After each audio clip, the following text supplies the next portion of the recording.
Welcome to Cram Bamble, a podcast about nothing in particular. Whoa. We've spilt something all over the podcast, and I now need to mop it up. This is housekeeping. Cram Bamble housekeeping. Okay.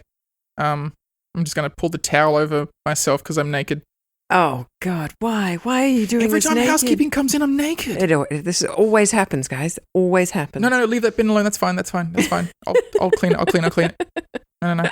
Yep, this is Cram Bamble housekeeping. Just a couple of things I want to clear up. We've had a couple of emails in, and I just wanted to make sure that we were covering our bases. Okay. So I mentioned last podcast about the Welvern. Yes. It has no N in it. It's Welver. Oh, how dare you? Yeah, I know. I hate it when people get my name One wrong. other thing, American listeners think that biscuits are the scones that you have with gravy. Oh. So when we discuss biscuits, we mean cookies.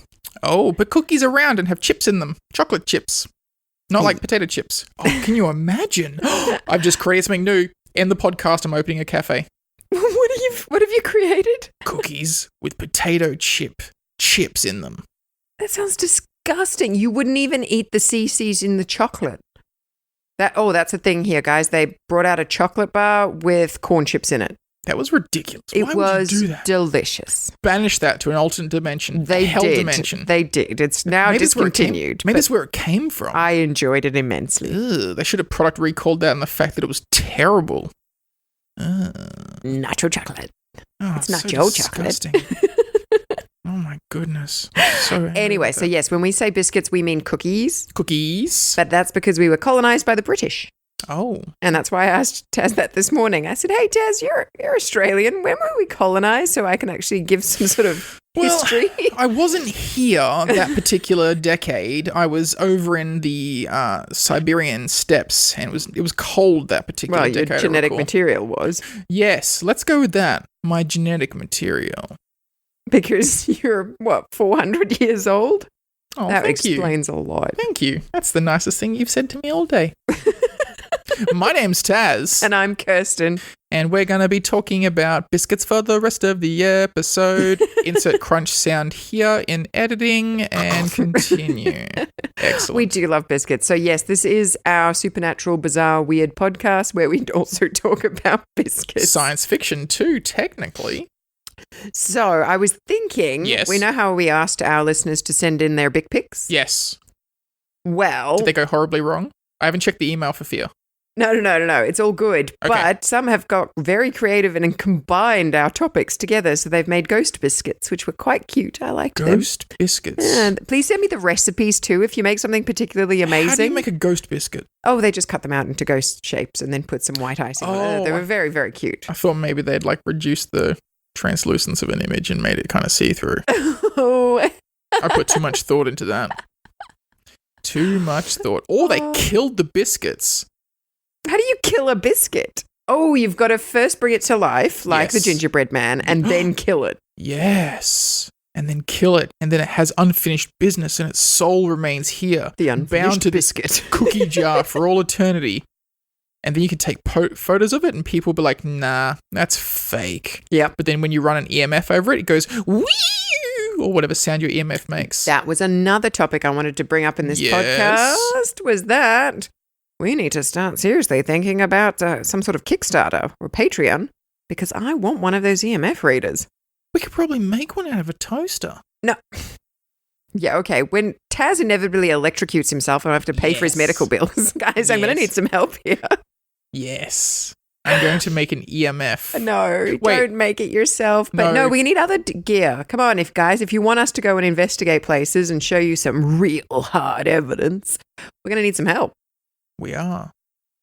So yes. Send your toasters. No, crambamblepodcast@gmail.com. You can't send physical objects to an email address. Damn it. You're going to leave that pause in? I need a new toaster. Yeah, I'm going to leave that post in. That post. My brain's not working. Oh dear, I can tell. I'm so confused. I'm thinking about ghost cookies and toasters. All right. Well, on the topic of ghosts. Yes. Do you remember a little while ago we discussed a particular Japanese ghost? Yes. Known as yokai. Yokai. Yeah. The one that was for people who did something very dishonorable. like running away from a battle, and then they had that ghost attach to themselves, and Oh, the one clawing their neck? Is that the one? I didn't even claw them. All it did was hang on its shirt lapels. Oh, that's right. Yep, but it gave them a tremendous sense of doom and foreboding all the time. Yes. And well, I was looking into that, and apparently not only can ghosts attach themselves to places, because we've heard of haunted houses, but they can attach themselves to people, because there's been loads of instances where someone's lived in a haunted house, moved, and the ghosts have come with them. Gotcha. Yes. All right. So if you're a full-on skeptic like me who loves the idea of ghosts, very Mulder, but I've seen no evidence of it. Oh, that's a and shame. I am quite skeptical. That's a But what shame. I'm saying is, let's say, because I've never seen anything, I could have a ridiculous amount of attached ghosts, and I would have no idea because I'm so skeptical and I don't have that second sight and can see them. So do I have like a conga line of ghosts? And are they sort of battling it out? And then I was thinking with possession, maybe the ones that go crazy and do all the climbing up walls and saying horrible things about priests' mothers. Yes. Maybe that's a double possession and they're battling it out inside the person. Oh, like a Three Stooges effect inside the body of the person that's being possessed. Yeah. Like it's this is mine. No, this is mine. And that's why you get so many different voices. That makes sense. And the speaking in tongues. That makes sense. Why you have erratic behavior and they'll chop and change, and sometimes they're really sweet, and then sometimes they're, climbing up walls and shooting ink. Oh, yes, the ink. The ink shooter. The ink shooter. But no, I could not get over the idea of me having a conga line of ghosts, and they're all getting on really well together. It's like, hey. Conga line of ghosts. Good God Almighty. I mean, I've personally heard stories. A friend of mine I'm just trying not to mention people's names on the podcast. My friend who's interested in cars and games. Make up a name. Bob. Oh, why? That's the name of Bigfoot. Come on. You've got a bit more imagination. Anyway, so Ian's ex-girlfriend, her family moved into a house that they definitely believed was haunted. So they got the heck out of there. Smart people. Yep. But it followed one of them. It followed one of them to the new house. See, this happens a lot. I've been watching that new Netflix series called Haunted, and that happened there as well. The lady in white followed this poor man. Yeah. Yeah. I mean, there are particular spirits that will piggyback specifically if they're not locked into a certain location. And I think it's always, everyone kind of resonates at their own frequency. And so houses will have frequencies as well. Oh, that is so sweet. That sounds very much like the live your own bliss. I resonate with my own frequency. Well, everyone does resonate at their frequency. It just sounds so new age. Well, everyone physically does resonate at frequency, and all objects have a frequency that they resonate at, which is why you can shatter certain things with certain sounds at certain frequencies, because they match up. Okay. So everyone has this particular frequency, and buildings do too. Yep. Here's a fun fact for anyone at home. If you put your ear against the wall in your house and you do not hear a vibration or hum, you have a ghost. Because the opposite frequency of a ghost that doesn't have a physical form that is operating purely on frequency counteracts the frequency of the house. So every time I've gone to someone's house and they're like, oh, we've got a ghost here, all you have to do is put your head against a wall and everything will have like a natural hum that you can feel, and you'll kind of wonder. Like the fridge and stuff. Like the electricity, you kind of get that weird hum. If there is absolutely nothing running through the house, then you have spirit or spirits in the house. Because they counteract that level of frequency. Because it kind of, what's the word I'm looking for? It clashes. Yep. Kind of clashes and negates. Like magnetic polarities. Yep. So that's a fun fact. Which actually repels or attracts, but either way. It was a very bad example. Yeah. So yeah, it has like that frequency of that pitch, and that's an easy way you can tell. It's harder with larger public buildings because they're all made of smaller sections, because everything that is built at a different time has a different frequency because the materials that are being used change. Oh, is that why when that mad woman built that house in America? The Winchester house? The Winchester house. Yeah. She was trying because they're constantly adding on, and they got different frequencies because she was bringing in things for particular people that had been killed or died because the ghosts that were talking to her, which is why they were giving her instructions on things to build, because things had to be at a certain frequency for them to operate within. Whoa. Yeah. Mind blown. Fun fact. Have you ever heard our walls? Are we haunted? No, we got nothing here. Yeah. That's good. Yeah. I think haunted is also, it's very specific. So something doesn't haunt something so much as, like, haunting, I think, is when someone breaks the monotony of a house. So if you see, because I used to live in a house that had an old man's spirit in it. And he didn't haunt. Like, he was never hanging around or doing anything. The house wasn't haunted. How'd you know he was there? Because you'd see him down near the bathroom end from the corner of your eye. Okay. Yeah, he was a tall guy about. Oh, so he never moved anything or created any disruptions? Nope, we never had anything nasty like that. So you just saw him? Yeah. Okay. Yeah. And yeah, my brother woke up once in the night and he was kind of just standing in the room looking down at him, smiling. And he was like, oh, there was an old man. I was like, oh, that's the ghost. And my mum's like, oh yeah, the old dude down the end. Oh, that's... Yeah, so I think haunted definitely has the connotation of something that is a little bit more, I don't know, active, like something that's kind of pushing against that boundary. So yeah, I've lived in a couple of houses that have had like spirits or frequencies attached, or, you know, if you subscribe to the theory that it's a blending or a breaking down of walls between dimensions, maybe it's that thing as well, which is why if the house doesn't hum, if it was a alternate dimension kind of thing, it's because you have a gap that's siphoning that frequency. So whichever way you choose. So I don't know which of the two it is. Like I like both. I like both. As a theory, yeah. I like both theories. I like the whole that it's a continuation of your physical form, because everyone likes the concept of not dying and then turning to nothing, because, you know. I just couldn't I think it would be the most depressing thing in the world to be trapped in a house your whole death for eternity. Yeah. Well, I mean, I would wonder what it's like for people like that. I mean, there's a lot of movies and stories kind of say that they're not even really aware that they're dead. So they're just kind of living in that memory, and it's the frequency of the memory. Do you reckon they've got like Alzheimer's, so like every day is new for them? Yeah, I mean, it makes sense. And that's why people or spirits that are more aggressive and start acting out, they may be aware of it, and that's why they're getting angry. They're trying to push out of that, that bubble. Have you noticed that I think they also thrive on fear because they escalate? It's always just... emotions. It's always just, I've moved a plate today, and then in 4 weeks' time is when there's clawing people in their sleep. Yeah. Yeah. So it's that attention that you pay to them as well. Because... And to me, that doesn't really hold with the alternate dimension thing. I mean, if they're phasing in and out... Well, I mean, it could be... Why would they be interacting with people in another dimension? Like that episode of Fringe, where they think it's a ghost of their dead husband/wife, because it's the same couple on two sides of the different universes. Yep. That think it's the ghost of their dead partner, but they're essentially just on opposite sides of like the universal kind of barrier line. And so they're interacting with one another.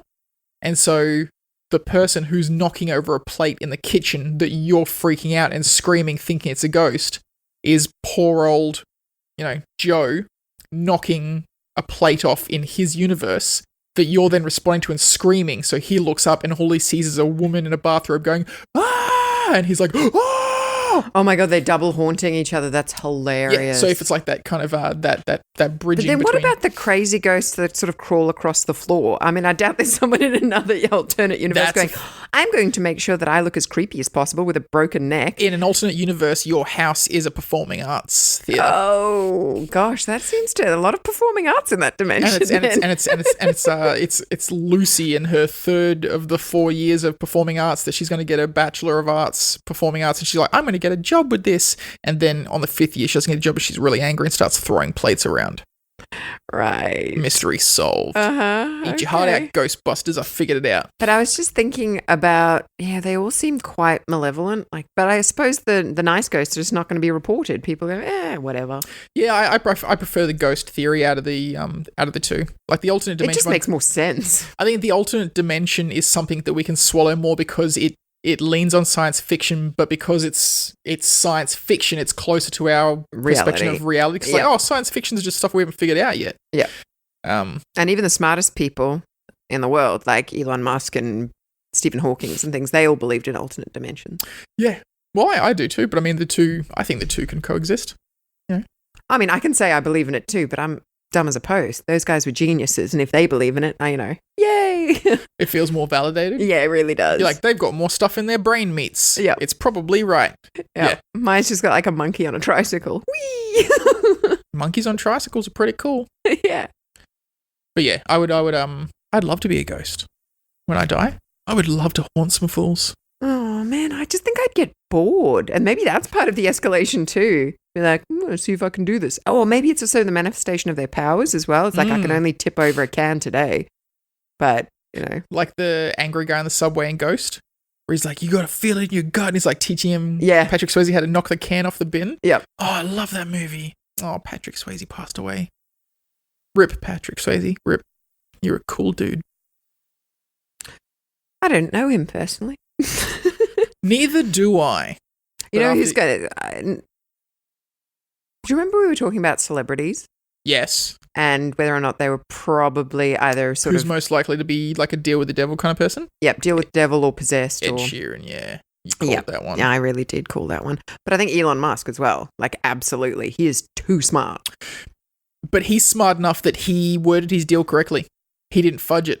Yeah, no, he was smart enough to word his deal. Yep. And then Lucifer was like, damn, man, okay, deal. Do you think Hawkins had a succubus, much like... Ooh. Because, Draving his life force seems pretty on point.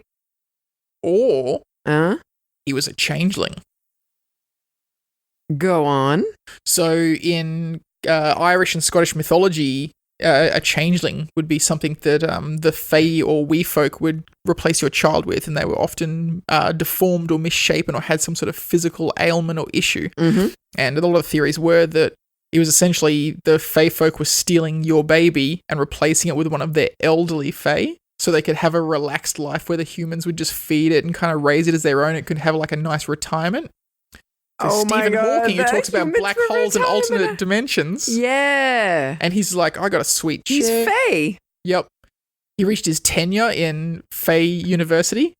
And he's like, all right, this is the plan, guys. This is how I want to go out. And they're like, we're going to steal swap me out. Yeah. Swap me out. I'm going to tell some people some weird stuff they're not going to understand until like 30 or 40 years later. Yep. And then when my physical body dies, slingshot back to the Fae realm. Nice. Wing! Nice.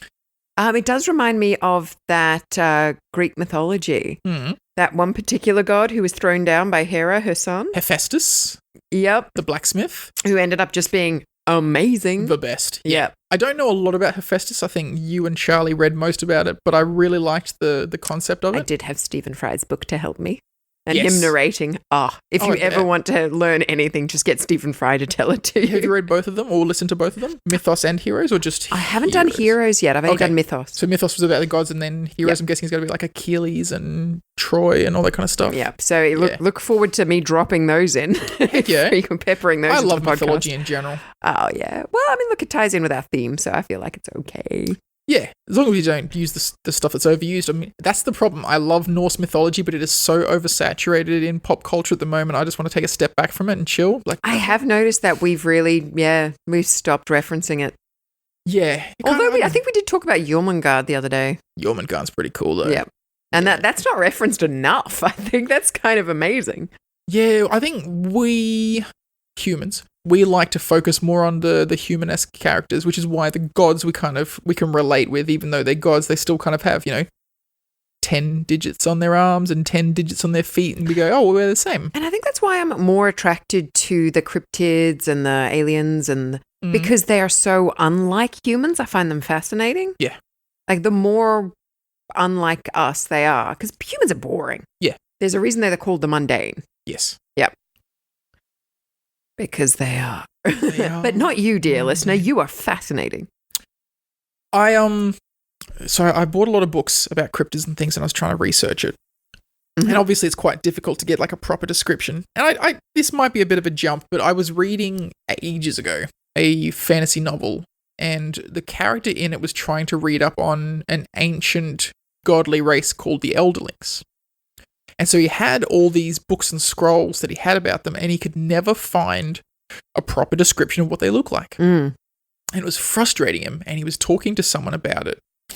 You know, when like the smart character talks to like a regular character, and the regular character gives them like, regular Joe wisdom that you would never think to look at, because you're always looking at the most insane, intellectual answer but the simple guy goes, oh, it's because of this. And you're like, that makes so much sense. Oh, it's a bit like that proverb, if you hear hoofbeats, don't look for zebras. Yeah. Yeah. Okay. Which is funny that you say that. Oh. Because this character says to him, well, how many books do you read nowadays that describe what a horse looks like? Oh, it's so commonplace. It's so commonplace. Why would we describe what a horse looks like? Everybody knows what a horse looks like. Everybody knew what the elderlings look like. Why would you describe it in a book? You would just reference them. The elderlings did this. The elderlings did that. So maybe, and there's a theory, there's a conspiracy theory that you've probably read about, that the church changed what year we are in, so that they could have the Pope in on the year 1000, was it? Yep. Year 1000? So we're missing like 300 years? That's not a theory. That's true. Oh, there you go. Yeah. Proven. So what if a lot of these creatures that we're kind of like, oh, do they exist? Right. They were so commonplace that we would never write down what they look like. It's just normal. Yep. Yeah. All right. I just had a funny anecdote that I had to remember. Shoot. I think it was Samuel Johnson wrote the first dictionary.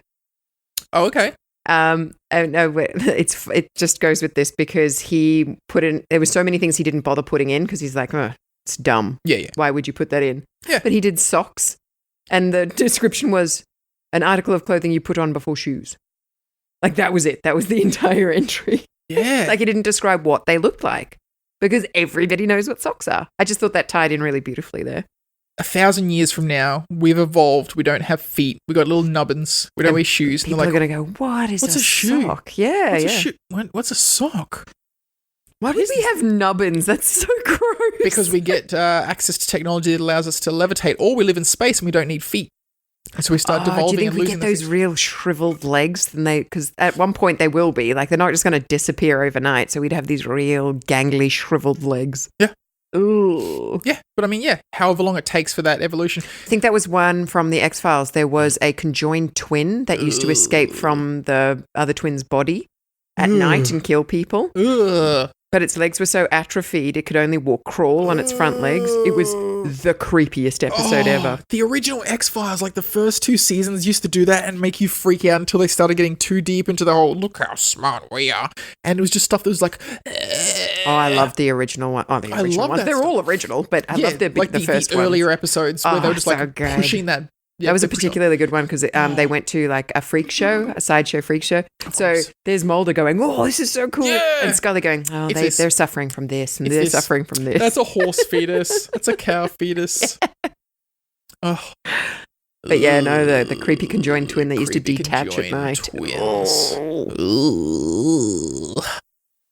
No, thank you. What if Sasquatch, Bigfoot, conjoined twins, separated, both, yep, and they've both gone their separate ways? That's going nowhere. I was going to say, where's this going? Now I'm thinking about it. I'm like, interesting. Interesting. They'd have a big scar. Well, we haven't had a chance to examine them yet, so we don't know. Maybe they do. That's true. That is true. Maybe they do. What if it's like Dr. Jekyll and Mr. Hyde? And one of them is really awful and the other one's really nice. And he's like, oh, I can't kill you. You're my brother, but you are doing awful things. So he tries to thwart him, Sherlock Holmes style. He doesn't want to kill his nemesis. I was going more that it's the same creature. And then if it has like a mental episode. Of course, Dr. Jekyll. If it has like a mental episode, it turns into the other one's like, and goes off like knocking things over. It's got PTSD from the alien war. It does. That's fair. Do you think Baba Yaga and Sasquatch go to meetings? Oh. They live in different areas, though. That is a show. That's a show. Yep. So, just letting you guys know, this is the part where Kirsten and I spent the next 25 minutes trying to think of a name for a sitcom about gods and demons with PTSD talking about their feelings and came up with absolutely nothing. So I went ahead and cut that out for you because it was quite boring. You're welcome. Okay, here's my gripe before we end the episode. So we've been looking at like cool haunted places to go check out. Yep. We want to go look at these things because we talk about this a lot more. and you showed me something on one of those Facebook pages that they have like ghost tours between the hours of 7 and 9 p.m. in the course of like the next month. They're like, 3 nights a week, we're going to do it. The sun doesn't go down till 9:30 here now. I knew you were going to bring up the daylight savings. It doesn't go down at 9:30. What kind of chicken shit tour guide is taking people into quote unquote the spookiest and most haunted places in Melbourne when the sun's up? Yeah, that needs to be a nighttime tour. Why are they doing it That's disappointing. in summer? That's disappointing. On that note, this has been Cram Bamble. My name's Taz. And I'm Kirsten. And don't forget to send in your Bic pics, your Bic recipes as well. I was going to call them cookie shots and then realized that does not sound good. Canon. Cookie shots. Send us your cookie shots, peeps. Your Bic pics and your cookie shots. Bye. Bye.